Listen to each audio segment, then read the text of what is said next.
loves, welcome to my YouTube channel. So on today's video we are going to transform this beautiful face from this to this. So if you'd like to learn how I created this makeup look step by step, all the details, all the secrets, all the jewels, keep watching the video till the end. Ensure you've subscribed to my YouTube channel and also give this video a like so that it can be recommended to as many people as possible. And I'm going to start off with this Maybelline Face Studio Primer, and a primer is really important when you're doing your makeup, and different primers do different jobs, like covering up dark spots, filling in your pores, correcting redness, correcting yellowness, moisturizing, and also it contributes to making your makeup last longer.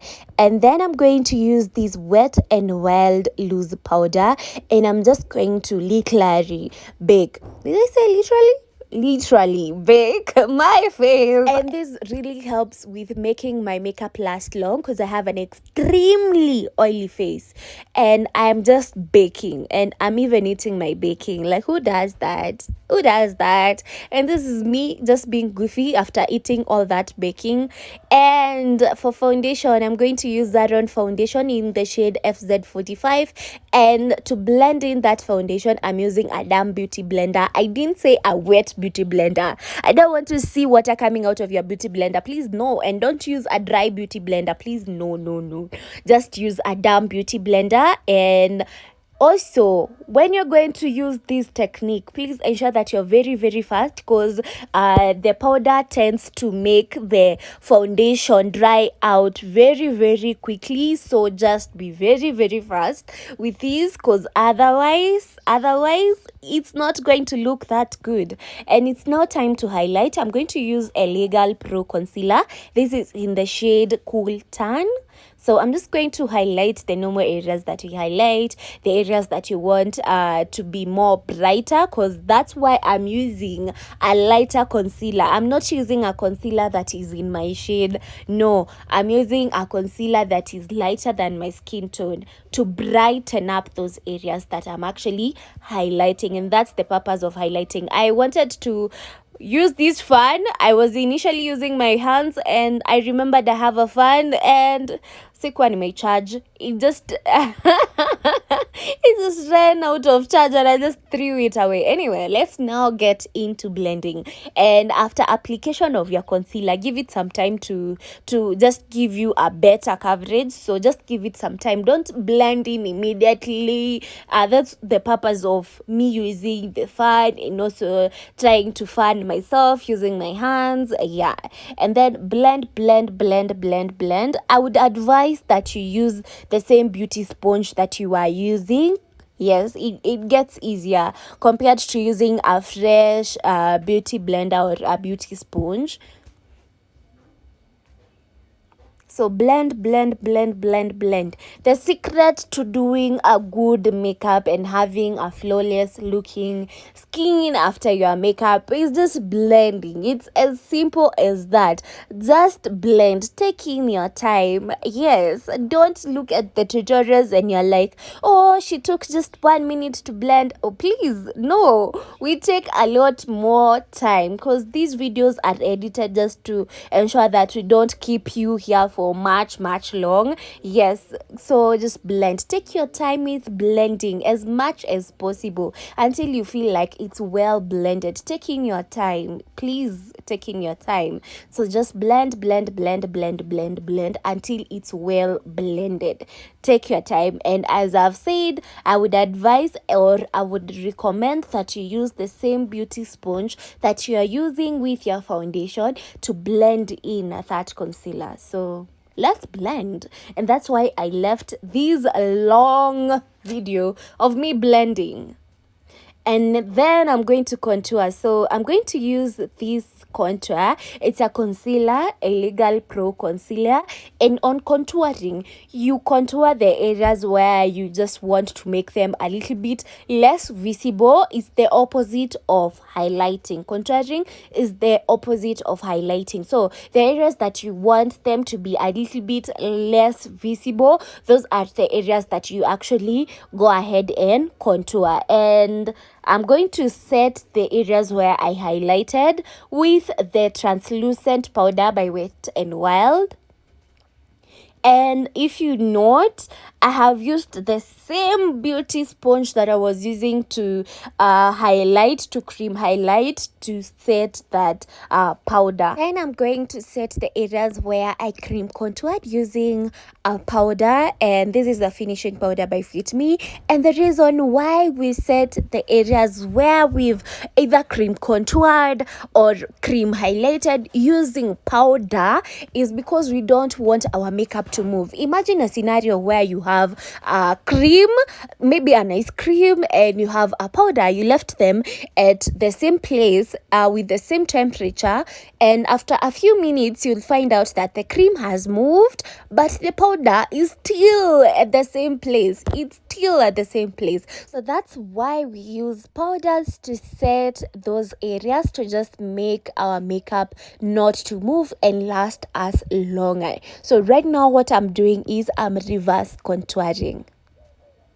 And you can see a huge difference between how it was initially and how it is right now. Like, my face shape has even changed. Have you noticed that? Yes, that's the power of makeup. Yes, you can literally shift your face. So let's continue doing this. Blend, blend, blend. Always ensure that you've blended in your products.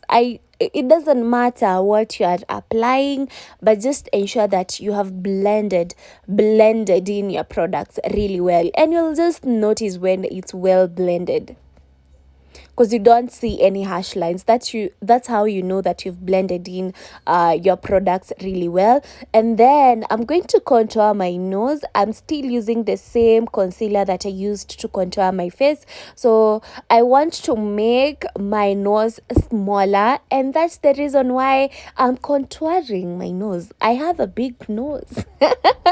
Yes, I smell things from afar. But right now I just want to make my nose just look a little bit smaller. And I'm just contouring it right now, blending in, blending, especially around this area. You just don't want to look like you have any harsh lines. It just looks really, really bad when you have harsh lines. Yeah, it doesn't look good. So ensure that you've blended.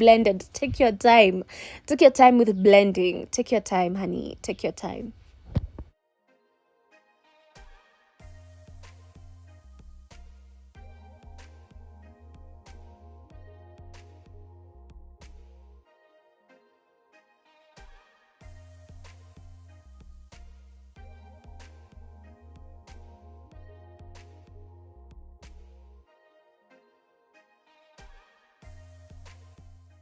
And then I'm going to bake around this area. I know you've noticed that I've not done my eye makeup, and the reason why I'm baking around this area is just to make sure that in case I have any fallouts, they don't ruin the rest of my makeup, because I've spent a lot of time doing this makeup, so I wouldn't want it ruined at this point. So in case I have any fallouts, it's very easy to just brush it off and it doesn't ruin my makeup. So that's the purpose of doing that. And then I'm just going to now do my brows, and for my eyebrows today I want them a little bit darker, so I'm using this Airwoman brow pencil. It's two-sided. It has a brown side and it has a black side, so today I wanted my brows a little bit darker, so that's why I'm using the black side.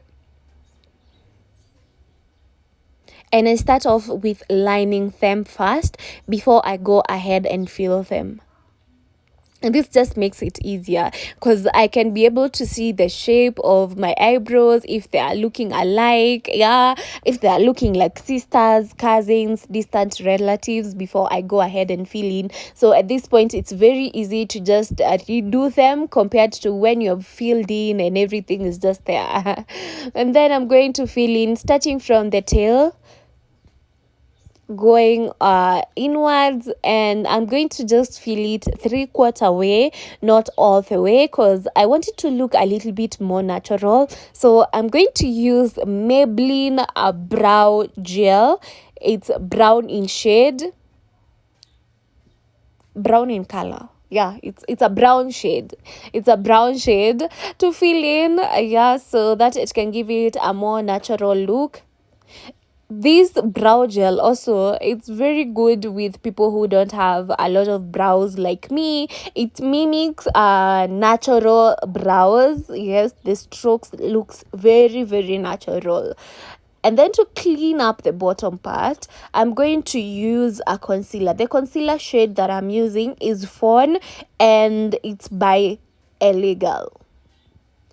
So this is the point where, in case you made any mistakes with doing your brows, you can rectify them. You don't have to just rub off everything. You can just clean up. And on the top part, I'm going to use the foundation that I used on my skin. That is the Zaron foundation. And then to prep my eyelids for eyeshadow, I'm using a Legal Pro concealer in the shade Fawn. You can use an eyeshadow base, but eyeshadow base are so expensive. So then I'm going to use this shade. This is by from Morphine eyeshadow palette. I really love this eyeshadow palette. And then I'm going to mix in these two shades. I wanted a dark brown shade, but unfortunately all my dark brown shades are finished. Yes, some of them just peeled. My eyeshadow palette dropped and just peeled. I know that's the most heartbreaking thing for a makeup artist, when your products just fall and just peels and you can't do anything about it. It's the most heartbreaking moments. And then I'm going to draw a cut crease. I'm using a Legal Pro concealer. This is in the shade Fawn. It's still the same concealer shade that I was actually using earlier as a base. And also, if you don't know how to draw a cut crease, I also have a very detailed video on how to do that. And then on top of that area where I just drew my cut crease, I'm going to apply this shimmery shade. And this shade, I've not used it in such a long time, and right now I'm feeling it. Like, it's so beautiful. This is from that palette. This is the Morphe 35M eyeshadow palette, which I just feel like I want to order another one, because most of my favorite shades in that palette are actually finished, so I just want to replace them. I'm gonna do that very soon, very, very soon. I have a lot of eyeshadow palettes that I want to buy. I think right now it's the season that I'm obsessed with eyeshadow palettes, and I'm just going to buy that. So to line my lips, I'm using this maroon lipstick. And then on top of that, I used the Wet and Wild red lipstick. I'll leave the shade name on the description box so that it can be very, very easy for you to check it out. And let me give you a hack, guys. If you don't know which lip shade you should go with a particular eye look, nudes is the safest to go with. Like, you can't go wrong with a nude. Or if you want some more color, you can just go in with the color of the eyeshadow that you actually did. Yeah, the shades of that eyeshadow color. So if you did a purple shade on your eyes, you can opt to go in with some pink, some purple, and all that. And then I'm going to use this as a blush. And then go ahead and press that in. I didn't have any fallouts. That's the good thing about this eyeshadow palette. Like, you don't get fallouts, and it's very, very pigmented. That means you just use a little and you're good to go. You just don't need a lot of it, and you don't have fallouts. So you are not worried if you do your eye makeup after you've done your skin makeup. So that's the good thing about that eyeshadow. I really love it. So then I'm just going to set the areas where I had reverse contoured. And on the areas where I cream contoured, I'm just going to set with that powder. And then to set my makeup and make it last longer, I'm going to use this Maybelline Fix. And I applied my falsies off camera and popped in some earrings, some loops. And when it comes to highlighting, if you are dark skinned, please use the browns. Yes, use the browns. Don't use the pinks. Yes, I see a lot of that. Please don't. But in case you are light skin, use the pinks. Don't use the browns. I hope you get that. And also, when it comes to blush, using blush, when you're applying it, if you are dark skinned or if your client is dark skinned, use the reds and not the pinks. Yes, use the reds and not the pinks. And in case you're light skinned or your client is light skinned, use the pinks and not the reds. I hope you get that. Yes. So this is the final look, guys. So this is just it. This is just how I created this beautiful look. I hope you've learned something. Tell me on the comment section what you've learned, what you'd like to see. Yes, and I always do that. So thank you so much for watching till this far. Thank you so much. I really do appreciate. And until next time, bye. Ensure you've liked, subscribed, and left a positive comment on the comment section. Bye, guys.